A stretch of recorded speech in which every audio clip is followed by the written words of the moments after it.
Hi, I'm Neil McCormick, and this is the Bridge podcast, Music, War and Peace, in which we will discuss the kind of songs that dare to tackle those mighty life and death subjects. And I suppose the questions of whether music really has the power to affect positive change in the world. My guest for this episode is a very fine British singer and songwriter, always cuts a very dashing figure. It's Gary Kemp, if you're watching rather than just listening. I think it's safe to say Gary's fame is not based on protest songs, although you've had your moments, and we'll discuss that. So a quick recap. Gary rose to fame as leader of 80s new romantic star Spandau Ballet. He's made 3 fine solo albums, acted in films, theatre and TV, shows off his prog rock guitar skills with Pink Floyd drummer Nick Mason's band Saucerful of Secrets, and has his own fine podcast, The Rock on Tours, with legendary bassist Guy Pratt. But let's dial it back to the beginning. When did songwriting come into focus as your primary vehicle of expression, if that's what it is? I think I didn't know that people wrote songs, but I certainly started at a very young age. My parents gave me a guitar for Christmas. It was on sale for £5 in an electrical shop window. And my dad thought, I wonder if he'll like that. And of course, when I opened it, I didn't like it. I'm like, why have I got a guitar? I want a toy. And it came with a Burt Weedon Play in a Day book. And I've since found out that a lot of people learn on a Burt Weedon Play in a Day book. And I started to learn from this book, and I got my first 4 chords, C, A minor, F, G, classic stuff. And it was If I Had a Hammer. And I'm sitting there singing If I Had a Hammer, and I thought, well, you know what, I really like these chords, but I just don't like this melody and these words. So I came up with my own melody. And then I went and showed it to a teacher at school who played the guitar, and I said, I've got this melody, sir, and I don't know what to do with it. And he said, we should write some words. It's Easter. Write a song about Easter. So I wrote a song, Jesus rode through Jericho on his way to the cross, and it was this song about Easter. And I was, wow, that's an amazing thing to be able to do. And then what I realized is if I went into my bedroom with nothing, I could come out not long after with something that was not there before. And it was something that I'd owned. It was a piece of armor. It was a friend, if you like, someone to stand by me. And the second song I wrote was called Alone, which kind of sums that up. And my mum said, you can't play that to anyone. They'll think you're depressed. So I became completely obsessed with writing songs at a very early age. And I played those songs that I'd written at my at the school's end-of-year prize giving, which was attended by the Bishop of Stepney, a man called Trevor Huddleston. And Trevor Huddleston was the head of the anti-apartheid movement. So already we're in your space. Yeah, right? we are.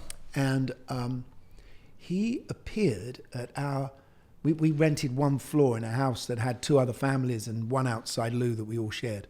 He appeared at our house in Islington, and much to my mum's horror, because the house was untidy as always. And it was a Thursday night, and I know it was because Top of the Pops was on and Rod Stewart was playing Maggie May. And he said, look, here's a cassette recorder, and they'd just come out, just been invented. He said, I'd like you to record every song you write and send it to me in Stepney. And he said, I've just come back. Well, I've been, he said at some stage earlier, to Africa. And I gave a trumpet to a young black African boy who was very good at trumpet. And so he said, these are things I like to do. And I think he'd just help organise the Oval Cricket Ground concert with The Who, which was a charity concert. I can't think what the charity was for. But I mean, I think it was the second one after Concert for Bangladesh, And then I did the anti-apartheid concert. This is the Free Nelson Mandela concert in 1988. And that's when I met Trevor Huddleston again. Okay. And he was very excited because that trumpet player was going to be there that day as well, and it was Hugh Masekela. Okay. We do this anti-apartheid concert, and it's the first time I'm playing through the Barricades ever. Right. And of course, as I said, I think it was Hugh Masekela who was there, who he'd given this trumpet to. This is a man who plants little kernels of confidence in people. I was a kid who, didn't think I could achieve things, didn't see my self-worth, didn't understand that writing songs would be who I was forever, change my life forever, give me security and answers. And he did when I was 11. And he also did for this other guy who became hugely successful. I remember having a photograph taken with him and Hugh, and I've done no idea where it is, and I've never seen it since, but he's now a mythological kind of mentor in my head. I still thank him. And songwriting just became my sole focus on guitar. I wasn't trying to be Eric Clapton, I wasn't trying to be Mick Ronson, I wasn't trying to play anybody else's songs. Songwriting was my therapy, right from the start. There are a lot of types of songs in the world. How important were the lyrics to you as a form of expression, and how important was the theme or the message of the songs, if it's important at all? So I think you fit into what the genre is at any given time. So just say you're in a band during the time when I was buying Close to the Edge by Yes. I'm going to be writing about ethereal landscapes. Of course I am. I've just finished reading Lord of the Rings, right? I want to go somewhere else. And I think a lot of what we were trying to do as young songwriters and young performers was escape. I wasn't interested in writing songs about where I lived.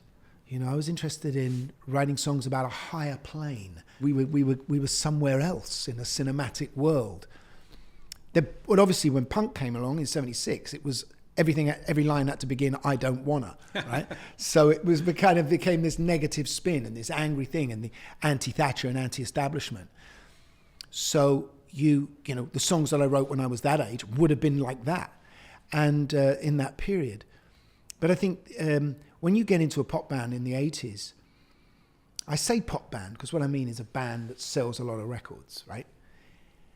It was very much about the music first. So I was writing for someone else to sing, and what did I want to write about? So I wrote about the things that were very much gritty and about us, like, to cut a long story short, about a sort of guy waiting for a drug dealer or something, or there was, Chant Number One, which is about sort of like paranoia of living in Soho and town and making it into a film noir setting. But then it starts to become about the hook and the rhyme, and I'm thinking how, that's got to come first. Okay. So when I'm writing about True, was really me trying to write to someone who I was kind of in love with, and it was platonic, and sending out little hints. So why do I find it hard to write the next line when I want the truth to be said? You were a punk. You were there when the Sex Pistols played Screen on the 16. Screen. Yeah. And a transformative moment in British pop culture. And that is a moment when a kind of a rebellious political position becomes entrenched in the idea of British rock. And out of that scene eventually came Spandau Ballet in a different way, where I can remember it being slightly an affront to the punk ideal, fast, hard, rebellious. And New Wave had already changed things, but here you were dressed to the nines. Yeah. It was about. There was a song, Politics of Dancing, around that time. Yeah. It was like, it's about having fun. I think what it was trying to show people what working class people were really like. Because there was a sort of fabricate. I mean, let's face it, punk was invented by Malcolm McLaren. It was a kind of Orwellian, Dickensian wet dream that he'd created. And, middle class people like Joe Strummer fell for that. It didn't represent a working class that I knew. When it first started, it did. It was full of great ideas and fashion and all that. But the way it became, it went stale pretty quickly. What we were trying to show was that actually the working class people we know were hugely aspirational. right? They weren't wearing flat caps and flying pigeons. They were wearing plastic sandals and going to Benidorm, and interested in their suntan and aspirational. They were mods. That's really what working class people were that I knew. And I think we wanted to sort of rub the noses up of the inky press and really say, here's some pictures of us sunbathing on a beach, and this is our, and of course, the benchmark had been set for us with Bowie and Ziggy and the Thin White Duke, and how amazing and gorgeous he looked.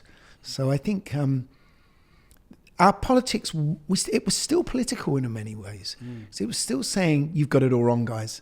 The working class aren't like that. This is what we're like. You were involved in the first big, all-encompassing global charity song moment.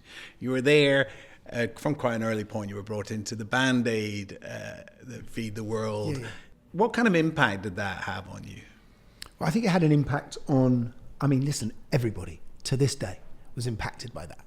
Most of all, the general public, who realised that they had more power than a cross in a box every 4 years. That if they didn't like what the government were doing, that maybe their power could change that. And I think it was the first real empowerment of the general public. And in a way, it was the birth of cynicism about the government. Because before then, say my dad's generation, kowtowed to anyone who was considered a professional. He wasn't on the picket lines. He was just a regular guy who went quiet in front of doctors and teachers, so, and certainly politicians. But I think that time in 1985, when everyone got given the chance to sort of stick two fingers up to Thatcher and say, no, we don't agree. This is what we should be doing. This is where we should be spending money. And if you're not going to, I'm going to. And please take the VAT off the record. So I think there was a lot of change there. And as far as us, the bands were concerned, the real change was that we all hated each other before then. And there was deep competition. And then suddenly we're all in a room together. And people are even forfeiting their Christmas number ones to make this record. And there was a great sense of camaraderie and a sense that power, because we had a global power. I don't think we were such kids. We didn't really understand it, but it was. Geldof did. He was a bit older than us. He understood it. I read this thing recently that the frontal cortex doesn't mature properly until you're at least 25. And if we look back on all the rock bands we love, they're all younger than 25 when they have their best moments, when they do the most dangerous things, when they, think that they can smash the establishment. So I think, that's the age we were. And when I look at that film, I just see 25-year-old working class kids trying to make a difference. But afterwards, there was that suddenly that, wow, we could keep doing this for other things as well. Maybe there's a sort of energy in this. What do you think of Do They Know It's Christmas as a song? Oh, I don't think that was relevant. What do I think of it? I think it pressed all the right buttons and all the right notes. So that's why you hear it in Asda now, right? Because it has what we, the motifs of Christmas that we're all used to. That's got that in there. It's got a little bit of what used to be called world music and now is called global music, and it's there's a little bit of that in there, so to reference the African plains, if you like. I think it was doing a job. It was just a tool, and it was written very, very quickly. So this wasn't written by, this isn't like, Pete Seeger beavering away, trying to find, the best way of protesting through his guitar, or Woody trying to kill fascists. This was just someone rapidly trying to make a track to gather all these people together really quickly and try and sell a lot of records to make money. It led directly on to Live Aid, which is a historic moment in pop also. There's a big thing that happens, which is, I used to think of it as Bob made giving hip somehow. He made it cool to be involved in charity, but it put music at the kind of charity forefront, and it almost made it an expected part of a musician's role is that they would be, charitable. Yeah. And that they would be involved in good causes. I don't remember that as being something beforehand. Look, I don't know whether that would have been possible to do now, because the backlash and the usual trolling and culture wars that goes on would have put too much fear in artists that were going to get on that stage. And there was none of that. We weren't accessing any of that. I mean, there might have been a couple of journalists that thought it was, not great. But I think that gave people a lot more bravado to do it. And I think it wasn't about those artists coming together. It was about the country and the globe and the Western countries coming together, maybe, to use the music as a device to get something that they wanted. They felt, really moved by and wanted to see change in. Of course, I mean, there was cynicism at the time. There was even that nurse in Ethiopia who thought it was going to be a disaster and has since changed her mind. And there are a lot of people you hear out there who still don't believe in it or have started to not believe in it. But at the time, it felt like the right thing to do. And there were a lot that bounced out of that. Red Nose Day came after that, and Children in Need came after that. And people enjoyed the giving. Because I think of Live Aid and what Bob did. It totally remained a huge part of the landscape.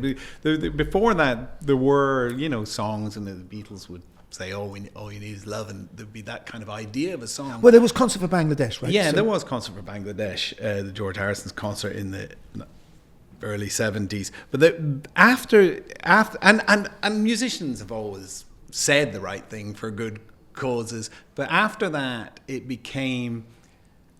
there is a way for musicians to participate in almost an ecosystem of giving and using their reputations to enhance a charity or get behind a cause. Yeah, but I remember seeing the Clash play Clapham Common, and wasn't that rock against racism? So we need to just tip the hat to Rock Against Racism. So there's always been a history of bands and music against the government and against, certain parts of society. So,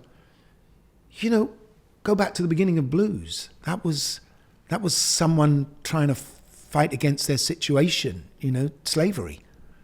And, we've got Vietnam War, we've got Woodstock and various artists, who were fighting against the conscription in America. But then I think you've got the generation gap as well. And I think people forget about that now because there is no generation gap in music. The Stones are going to go out this year in their 80s. I play with Nick Mason from Pink Floyd. He's 81 coming up. But when it started in the early 60s, it was against the generation before. Yeah. The establishment. Protesting the way things are.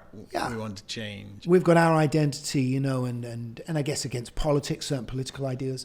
In a way, it annoys me now because you think the generation that did come before rock and roll help fight the war and keep us all free, but they gave us enough freedom to be able to complain about it. Yeah.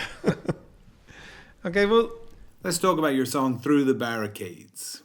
It came out in 86, so you wrote it just after that period. So maybe you can talk about, were you inspired by that to write something that was more set in the real world? What's the story about writing that? Yeah, no, it has a very specific beginning.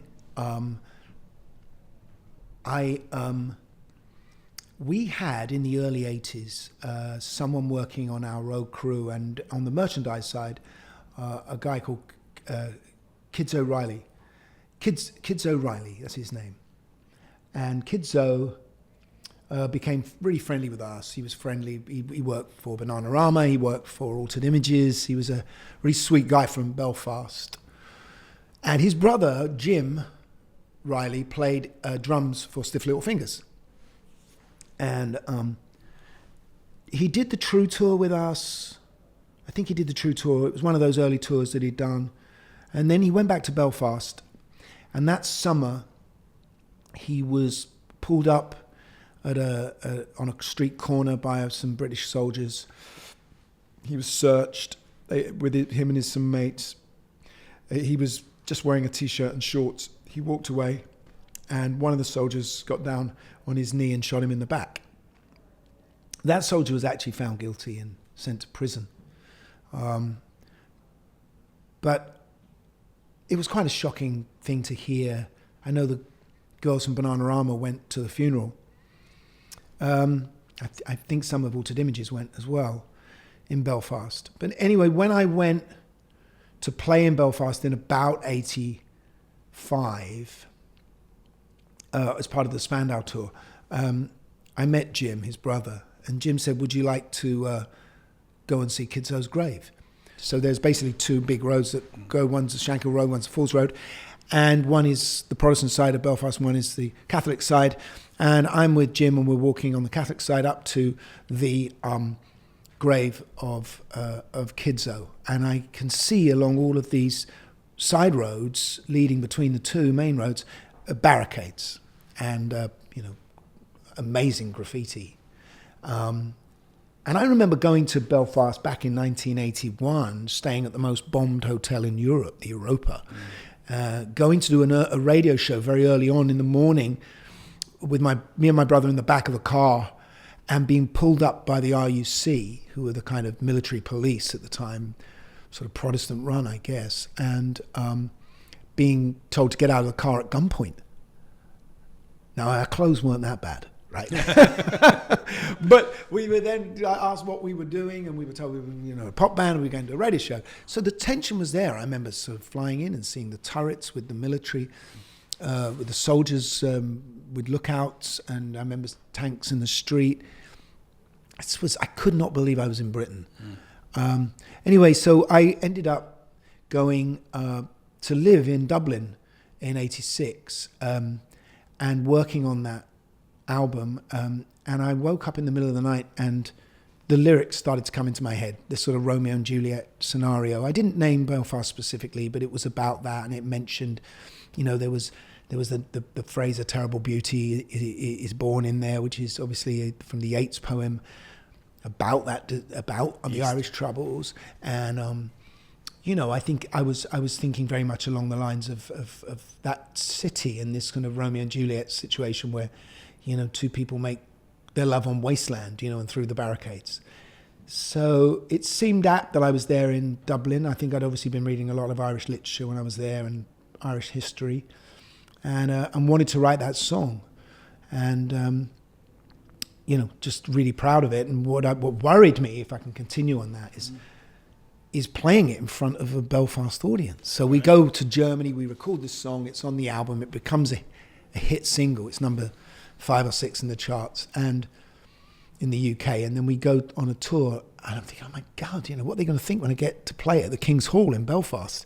Are they going to hate this like Cockney kid, privileged guy in a rock band who's talking about their city and has probably got it all wrong?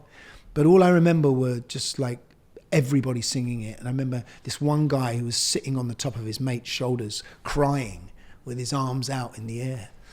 And I think it definitely made a difference, I think, because I think it just said, I can see your pain. I understand a little bit about what you're going through, maybe. We know that songs have an impact on the creator. They have an impact on the listener on a personal level. Then there's a question of whether that song can affect any kind of change in the world, which maybe they know it's Christmas. Well, that did. Yeah. Did through the Barricades. Well, obviously, it was a big song for you personally because I think it changed your writing. Red Wedge never got Neil Kinnock. That Red Wedge didn't get it. It probably killed Neil Kinnock, actually. I just remember, actually, funny enough, I do remember doing that show and getting on stage at the end to do to do a Move On Up with Paul Weller and Johnny Marr and Billy Bragg and Paul's band, and me and Billy and Paul and Johnny are at the back playing really loudly. And I remember Paul coming over going, fucking turn it down. This is a style council audience. And us all thinking, oh God, what's he talking about? But he's probably right. We were just trying to a bit outplay each other. But, this was a really disparate group of people all coming together for the same cause. Which was to get a Labour government in yes. power. This is when I think it might fall down, right? Okay, go on. So, look at how many famous musicians supported the Democrats in the last election, right? Yeah. It doesn't work. Maybe it doesn't work now at all because we're living in a much more cynical society. We're living in culture wars, and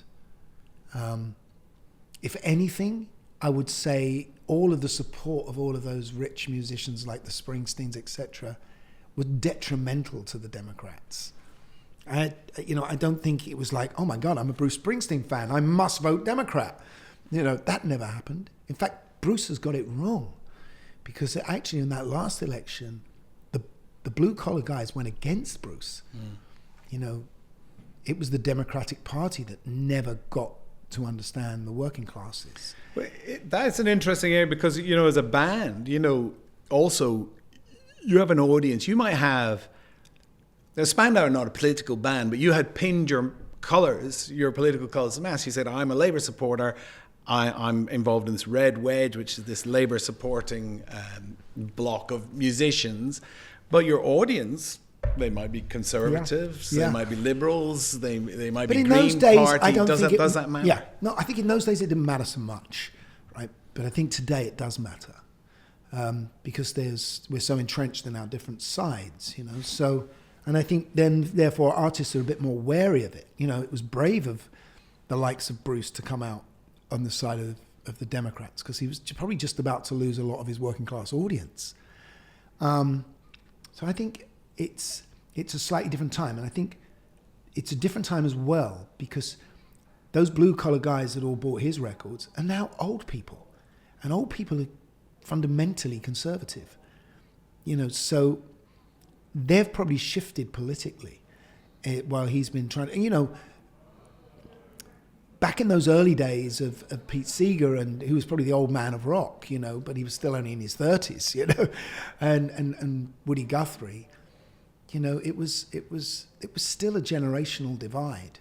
They were, these were representing kids who were getting conscription letters through their doors to go and be killed. So I think rock music then represented that generation really soundly, but it's very muddied now. What do you think? Yeah, I mean, I think it's a fascinating question. Some people really object to famous people, celebrities, but the word, in music, I think a famous person is a famous artist. They're there for they're creating celebrities stuff is to put detrimental. Out, really. So people who are, but they have a public fame that isn't related to politics, speaking out for causes. Some people really, it gets their back up, but then do you stay quiet when you believe in something? Well, in the old days, of course, it got their back up when Bob Dylan stopped being a protester and someone had to shout out Judas at the Manchester gig when he went electric, because being electric was obviously not caring anymore, it was joining the establishment. I think times have really changed, and I think it's okay if you're trying to raise money for a really good cause like an environmental disaster, because that's an apolitical. Although they're trying to make the fires political, everything can be made political. But I think when you're raising money for a disaster, I think it's an easier thing to do. It's very tricky in the Middle East to take sides because there's other emotional baggage that various people have, and it's not clean cut in that sense. But so I think it's a bit of a dangerous game as an artist to find to name the side you're on, I think, and you've got to be really damn sure that that you're right. It's really tricky. And then, which is, I mean, look at Through the Barricades, right? Yeah, I'm just saying that utterly didn't take sides. Yeah, that's what I was just going to say. Tried Yes, to kill that off. You know? and that's what we think music should be able to do, is be a bridge. You know, music should be able to reach across the barricades, because we all like music. You don't like music because you like the person's politics. The first thing you like is the music, especially if the songs aren't political. No. You know, but I mean, another great time I got to play that song with the band was in the end of '89, when the wall was coming down in Berlin, and we were on tour there.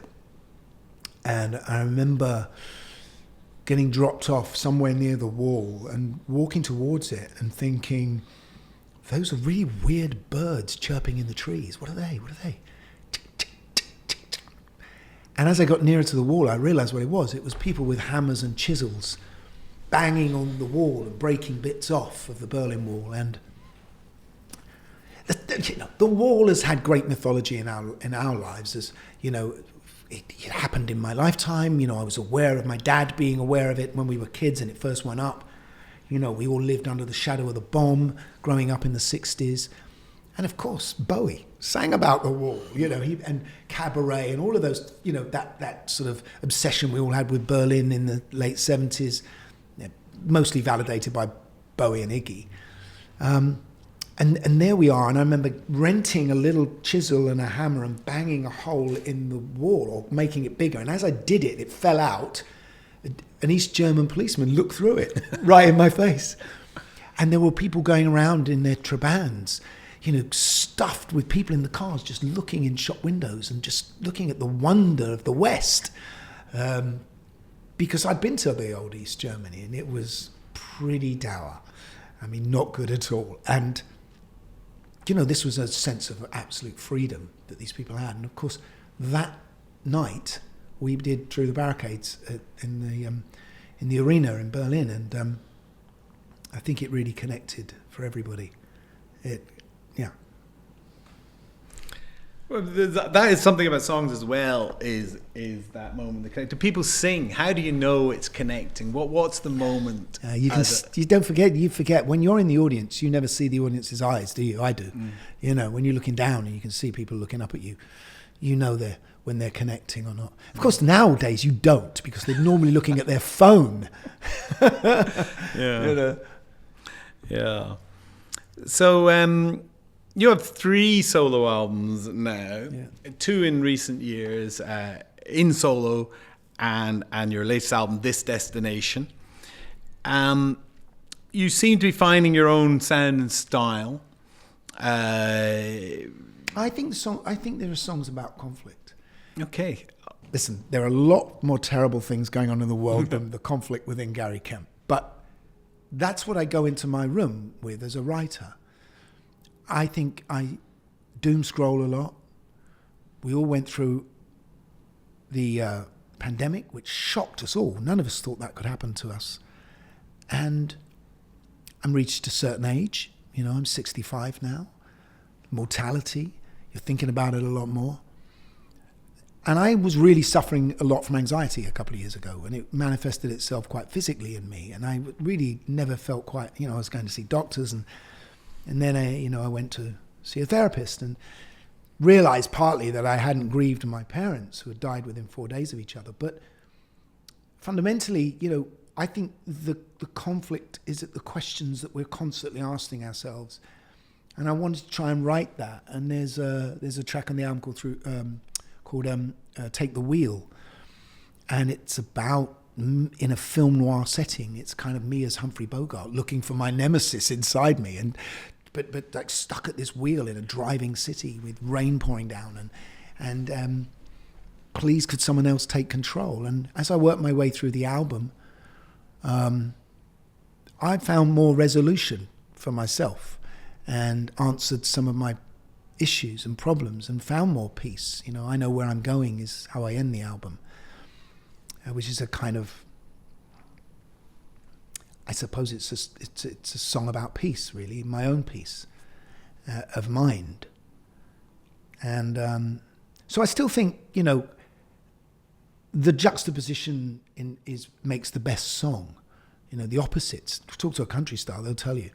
Finding a bridge between those two opposites in phrase, you know, is how to write the best lyric. And do you comfort and being absolutely calm and at peace with oneself is not the best source of inspiration. No, I would concur, and I can see that. Does the act of writing the song, because that's what, you know, we've got a record that comes out, and then there's a promotion for the record, and maybe ultimately there's playing the record to people. But is it the act of writing the song that is the emotional bomb for you? Is there a release in that? I think we go back to the beginning and how I started, and saying that I go into an empty room and I make something and I come out and it's another piece of armor. It's another question answered. It's in a really neat package. It all works. It fits together like a Lego. You know, the scansion sits so well with the melody. You're so thrilled about that. You've expressed an emotion that maybe you didn't know how to express when you first started it. And that's empowered you. That's when you have your glass of wine. That's when you feel good. When you don't feel good is when other people are judging it on the internet and you're out trying to promote it on a cookery show. Yeah, fair enough. So here's an area of conflict that I do think about. You know, throughout the pop world, we have the music world in general, maybe in the world in general, pop is just full of songs of peace, songs of love. Love will save us all. It's obviously a recurrent theme, and how many, you hear those buskers singing One Love in the street. Yes, it's like... but within a band themselves, it's often conflict and disagreement.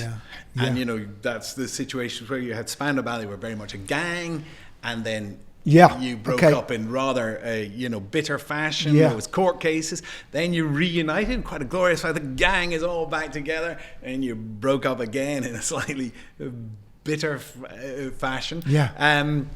Is there a conflict resolution for a band? Can you ever see that gang back together? So we have to get rid of a few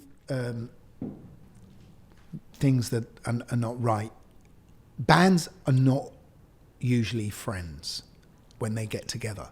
They get together because he's the only guy I know who plays drums. He's the only guy I know who plays bass, and he's got a leather jacket.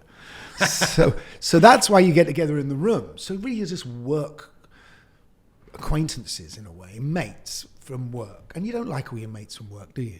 But now suddenly to the public, you're a gang of friends, right? And I think gangs, they're not quite like gangs, because gangs get together maybe just because they all live in the same street, they wear the same clothes, and they represent an area.